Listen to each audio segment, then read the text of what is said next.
Investors, welcome you all in this special episode of the mutual fund talk. So इस बार हम फिर से एक बहुत ही इंटरेस्टिंग थीम पर बात करने वाले हैं जिसपे नेक्स्ट 3 से 5 ईयर के अंदर बहुत सारी इन्वेस्टमेंट की अपॉर्चुनिटीज दिख रही है। सो अगेन इक्विटी मार्केट में हाई रिटर्न्स बनाने का मौका मिल रहा है और उस थीम का नाम है मैन्युफैक्चरिंग थीम। क्योंकि इस बार ना सिर्फ इन्वेस्टमेंट कम्युनिटी के बहुत सारे दिग्गज इस थीम पर बात कर रहे हैं, बल्कि बीजेपी गवर्नमेंट भी बहुत सारे रिफॉर्म्स के बाद में अब फाइनली ये फोकस कर रही है कि इंडिया की इकोनॉमिक ग्रोथ को और तेजी से कैसे ग्रो कर सकते हैं, कैसे इंडिया को थर्ड लार्जेस्ट इकोनॉमी बना सकते हैं, और वो बिना मैन्युफैक्चरिंग थीम को इंक्रीज किए हुए पॉसिबल नहीं है। लास्ट 1 ईयर के अंदर निफ्टी मैन्युफैक्चरिंग इंडेक्स ने ऑलमोस्ट 69% रिटर्न्स दिए हैं, जो कि दूसरे सारे इंडेक्स से कई गुना ज़्यादा है। सो आज के इस वीडियो के अंदर हम इस मैन्युफैक्चरिंग थीम के ऊपर और डिटेल एनालिसिस करेंगे और ये देखेंगे कि क्यों ये एक मल्टी बैगर थीम बन सकती है और इसी के साथ में इसमें कहाँ इन्वेस्टमेंट अपॉर्चुनिटी अवेलेबल है। इसी के साथ में सबसे इंपॉर्टेंट हम लोग ये जानेंगे कि इससे हम कैसे इन्वेस्ट करके बहुत अच्छे रिटर्न्स बना सकते हैं। इन शॉर्ट, इस थीम के ऊपर कौन से बेस्ट फंड्स हैं जो कि मैन्युफैक्चरिंग को इंक्रीज करके बहुत अच्छे रिटर्न्स बना के दे सकते हैं। So let's begin the analysis. देखो, manufacturing theme multi bagger theme क्यों बन सकती है, उसके पीछे एक ही सॉलिड रीजन है और वो है टाइमिंग। यानी जब भी कोई चीजें पॉलिटिकली एक्सेप्टेड हो जाती है, टेक्नोलॉजिकली फीजिबल हो जाती है और पब्लिकली डिजायरेबल बन जाती है, तो उस चीज का ट्रेंड स्टार्ट हो जाता है। और अभी ये तीनों चीजें इस थीम पर परफेक्ट टाइमिंग के साथ में हो रही है। सबसे पहले गवर्नमेंट एक्सेप्टेंसी की बात करते हैं। सो गवर्नमेंट को ये एक्सेप्टेंस थी कि अगर इकोनॉमी को बहुत तेजी से ग्रो करना है तो मैन्युफैक्चरिंग का शेयर इंक्रीज करना पड़ेगा। इसी से ही अनएम्प्लॉयमेंट जैसी प्रॉब्लम भी सॉल्व होगी। फॉर एग्जांपल, चाइना की ग्रोथ का प्राइम फेज देखेंगे 1990 से 2005 तक का था। उस दौरान चाइना की इकोनॉमी 9.8% से ग्रो कर रही थी और ग्रोथ से पहले चाइना का मैन्युफैक्चरिंग शेयर इन इकोनॉमी बस 9.1% था। 2005 में बढ़ के 32% हो गया और यही सेम पैटर्न आपको दूसरी countries like Thailand, Indonesia, Vietnam में भी दिखेगा। इन्हीं चीजों को देखते हुए गवर्नमेंट ने काफी सारे रिफॉर्म्स किए, स्पेशली मैन्युफैक्चरिंग को इंक्रीज करने के लिए, लाइक आत्मनिर्भर Bharat, make in India. Large corporates के लिए पीएलआई स्कीम्स इंट्रोड्यूस करी, जिससे कॉर्पोरेट्स को हाई प्रोडक्शन का मॉनेटरी बेनिफिट्स मिल सके। इवन स्मॉल कैप बिजनेसेस के लिए भी मुद्रा लोन और विश्वकर्मा लोन जैसी स्कीम्स निकाली। पर अब तक इन सब में से सिर्फ पीएलआई स्कीम्स ही सक्सेसफुल स्ट्रेटेजी साबित हुई है, जिसके बाद बहुत सारी इंडस्ट्रीज के अंदर अच्छी वॉल्यूम ग्रोथ देखने को मिली है। लेकिन अब इलेक्शन के बाद में गवर्नमेंट मैन्युफैक्चरिंग और इंफ्रा पर पूरा फोकस करने वाले हैं और बहुत तेजी से इस पर काम करेंगे और ये सब दर्शाता है कि manufacturing growth is now politically accepted. इसके बाद में टेक्नोलॉजी फीजिबिलिटी की बात करें तो इसमें इंफ्रास्ट्रक्चर एज ए टेक्नोलॉजी का बहुत बड़ा रोल होता है, क्योंकि long back USA and China की ग्रोथ में एक कॉमन कोरिलेशन देखने को मिला है कि रोड इंफ्रास्ट्रक्चर जैसे ही इंप्रूव हुई वहां मैन्युफैक्चरिंग का शेयर बढ़ने लगा, क्योंकि मैन्युफैक्चरिंग के लिए ट्रांसपोर्टेशन सबसे बड़ा रूट कॉज होता है। अगर ट्रांसपोर्टेशन प्रॉपर नहीं होगा तो टाइमली प्रोडक्ट राइट कंज्यूमर तक नहीं पहुंचेंगे और ना ही ज्यादा लोगों तक बिजनेस कवर कर पाएंगे। सो इसी चीज से आप ये आइडिया लगा सकते हैं कि ट्रांसपोर्टेशन के लिए लॉजिस्टिक इंफ्रास्ट्रक्चर कितना जरूरी है। इसी कारण सेकेंड टर्म में बीजेपी गवर्नमेंट ने रोड एंड अदर इंफ्रास्ट्रक्चर को बहुत तेजी से डेवलप किया और इसमें काफी सारे रिफॉर्म्स लाए हैं, लाइक मल्टी मॉडल ट्रांसपोर्टेशन, जिसमें रेल, रोड एंड सीवेज को कनेक्ट करके और लॉजिस्टिक को फास्ट सर्विसेज बनाए जा सके। That is why technology edge in infrastructure की टाइमिंग भी प्रॉपर तरीके से सेट हो रही है। Last thing is desire of public. Well, इससे रिलेटेड कुछ इंपॉर्टेंट चीजें राइट टाइम पर हो रही है। सबसे पहले इंडिया को बहुत अच्छा डेमोग्राफिक एडवांटेज है, क्योंकि इंडिया में यूथफुल लेबर फोर्स काफी स्ट्रांग है, जहां बहुत सी डेवलप कंट्रीज में पॉपुलेशन की एवरेज एज बढ़ रही है। लाइक इंडिया में मीडियन एज 28 ही है,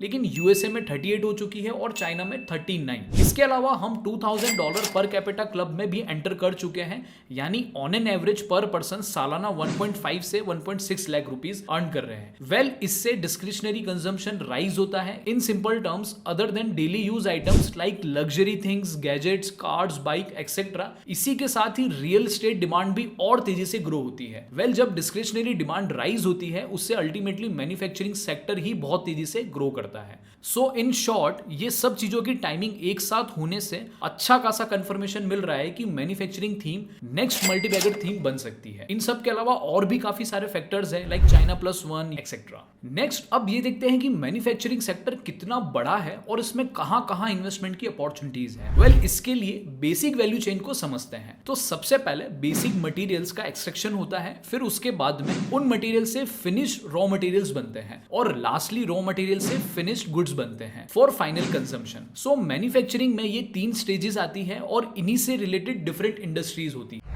बेसिक मटेरियल और फर्स्ट स्टेज इंडस्ट्रीज देखें तो उसमें chemicals, metals and minings, industrials, capital goods and engineering जैसी इंडस्ट्रीज आती है। और सबसे ज्यादा ग्रोथ का फेज यहां पर ही है क्योंकि यहीं से लार्ज स्केल मैन्युफैक्चरिंग का बेस बनता है। फिर कंजम्पशन मटेरियल की बात करें तो इसमें food and beverages, electrical and electronics, auto sector, textile, pharmaceutical, consumer durable goods etcetera. इसके अलावा लास्ट 2 बड़े और एक्सपोनेंशियली ग्रोइंग इंडस्ट्रीज है पावर एंड एनर्जी और डिफेंस एंड एरोस्पेस, जिसमें अभी इंटरनल डिमांड से ही ये इंडस्ट्री बहुत तेजी से ग्रो करने लगी है और फ्यूचर में एक्सपोर्ट्स करने का भी स्कोप काफी हाई नजर आता है। सो यू कैन इमेजिन कि इस थीम के अंदर कितनी सारी इंडस्ट्रीज आती है और कितना सारा इन्वेस्टमेंट का स्कोप नजर आता है।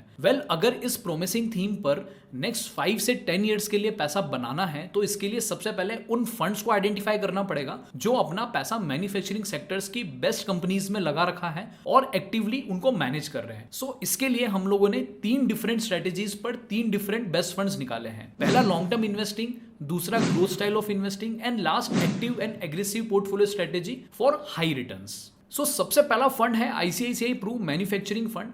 ये इस थीम पर बना हुआ सबसे पुराना फंड है और सबसे सक्सेसफुल फंड है। अभी फिलहाल इसने 1 साल के अंदर 70% रिटर्न्स दिए हैं, जहां पे निफ्टी 500 ने बस 36% रिटर्न्स दिए हैं। 5 इयर्स के इन्वेस्टमेंट पर यह फंड ऑन एन एवरेज 26% सालाना रिटर्न्स दे रहा है जब से ये लॉन्च हुआ है। एग्जैक्टली ये fund buy and hold approach follow करता है अपनी इन्वेस्टिंग स्टाइल के लिए। सो ये अच्छी क्वालिटी कंपनीज को राइट टाइम पर लो वैल्यूएशंस पर बाय करके लॉन्ग टर्म के लिए होल्ड करते हैं और एक डाइवर्सिफाइड पोर्टफोलियो मैनेज करके चलते हैं। आईसीआईसी का सेक्टर और इंडस्ट्री का एनालिसिस भी काफी स्ट्रांग है, इसलिए ये राइट टाइम पर ट्रेंड को पिक कर पाते हैं और लो वैल्यूएशन पर स्टॉक्स को खरीदने की वजह से ये लॉन्ग टर्म में काफी हाई रिटर्न्स बना के देते हैं। अगर इस फंड का करंट पोर्टफोलियो और रिटर्न्स को और डिटेल में चेक करना है तो आप हमारी वेबसाइट पर जा सकते हैं, उसका लिंक आपको डिस्क्रिप्शन में मिल जाएगा। अभी फिलहाल इनके पोर्टफोलियो में large cap and mid cap stocks हैं और sector wise automobiles, capital goods, material and metal and mining industries के अंदर 50% से ज्यादा का एलोकेशन किया हुआ है और ये सारे सेक्टर्स मार्केट के अंदर अभी ट्रेंडिंग सेक्टर्स हैं। सो अगर इस थीम के अंदर बाय एंड होल्ड अप्रोच से लॉन्ग टर्म के लिए इन्वेस्ट करना चाहते हैं और रिटर्न की कंसिस्टेंसी भी अच्छी चाहिए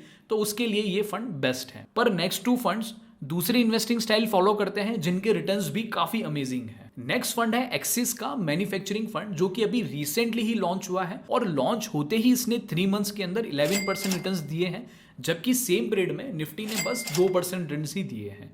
इस फंड को सेलेक्ट करने के पीछे एक ही रीजन है, एक्सिस की इन्वेस्टिंग स्टाइल और स्ट्रेटेजी का राइट एग्जीक्यूशन। देखिए, मैन्युफैक्चरिंग एक ग्रोइंग थीम है और एक्सिस का एक्सपर्टाइज ही है ग्रोइंग कंपनीज को फाइंड करके लॉन्ग टर्म में पैसा बनाना। इनसे best growth style of investing किसी फंड हाउस ने अभी तक नहीं करके दिखाई है। ये exactly growing and emerging industries के अंदर high return on equity and high earnings वाली प्रोमिसिंग कंपनीज को फाइंड करते हैं और रीजनेबल वैल्यूएशंस पर बाय करके लॉन्ग टर्म के लिए होल्ड करते हैं। जैसे अभी इनके पोर्टफोलियो में स्टॉक्स की एवरेज सेल्स ग्रोथ देखे तो 15.62% है और अर्निंग्स ग्रोथ 23% है एंड क्वालिटी साइड में भी कैश फ्लो ग्रोथ भी काफी अच्छी है, 39%। वैल्यूएशन वाइज पी रेशियो 25.64 है, जो कि थोड़ा सा ओवर वैल्यूड जरूर है। पर अगर इसके पोर्टफोलियो और परफॉर्मेंस की और डिटेल जानकारी जानना चाहते हैं तो अगेन इसका लिंक भी आपको डिस्क्रिप्शन में मिल जाएगा। इसके पोर्टफोलियो एलोकेशन को और डिटेल में समझने के लिए इस फंड को हम सेपरेट वीडियो में कवर करेंगे। Now last fund active investing style पर बना हुआ फंड है, यानी ट्रेंडिंग सेक्टर्स और स्टॉक्स में राइट टाइम पर बाय करके टाइमली एग्जिट करके हाई रिटर्न्स बनाना। इस स्ट्रेटेजी में वॉलेटिलिटी रिस्क काफी हाई रहती है पर रिटर्न्स बहुत ही शानदार बनते हैं। सो गाइज, इस फंड का नाम है क्वांट मैन्युफैक्चरिंग फंड। क्वांट ने मैन्युफैक्चरिंग थीम पर ग्रोथ को देखते हुए रिसेंटली इस फंड को लॉन्च किया है और 6 मंथ में इस फंड ने 33% रिटर्न्स दिए हैं और उसके अगेंस्ट में निफ्टी 50 के रिटर्न्स देखे तो अभी तक सिर्फ 18% रिटर्न्स ही दिए हैं। इसकी शानदार परफॉर्मेंस के पीछे एक ही रीजन है, इनका पोर्टफोलियो एलोकेशन और एक्टिव फंड का management. Quant exactly predictive analysis use करते हैं ताकि ये जान पाए कि फ्यूचर में कौन सा सेक्टर और उसमें कौन से स्टॉक्स ट्रेंड में रहेंगे। सो इन शॉर्ट, ये फंडामेंटली अच्छी कंपनीज में टाइमिंग फैक्टर को ऐड करते हैं। अभी तक इन्होंने बड़ी कंसिस्टेंसी से सभी फंड्स में ये करके दिखाया है। सो अगर कोई इन्वेस्टर मैन्युफैक्चरिंग थीम में इंडस्ट्री और स्टॉक्स में टाइमिंग करके हाई रिटर्न्स बनाना चाहते हैं तो वो बिना एफर्ट्स डाले इस फंड में डायरेक्ट इन्वेस्ट कर सकते हैं। पर हाँ, इसमें शॉर्ट टर्म वॉलेटिलिटी रिस्क भी हाई रह सकती है। सो ये फंड सभी इन्वेस्टर्स के लिए नहीं है, ओनली फॉर दोज इन्वेस्टर्स जो कि अपना इन्वेस्टमेंट काफी एग्रेसिव तरीके से करते हैं और हाई रिटर्न्स को चेस करते हैं। इस फंड का लिंक भी आपको डिस्क्रिप्शन में मिल जाएगा। सो गाइज, ये था मैन्युफैक्चरिंग थीम के ऊपर एक शॉर्ट एनालिसिस और कुछ इन्वेस्टिंग आइडियाज। इससे रिलेटेड आपकी क्या राय है वो आप हमें कमेंट करके बता सकते हैं। कुछ पूछना चाहते हैं वो भी आप कमेंट करके पूछ सकते हैं। मिलते हैं जल्दी नेक्स्ट वीडियो में। धन्यवाद।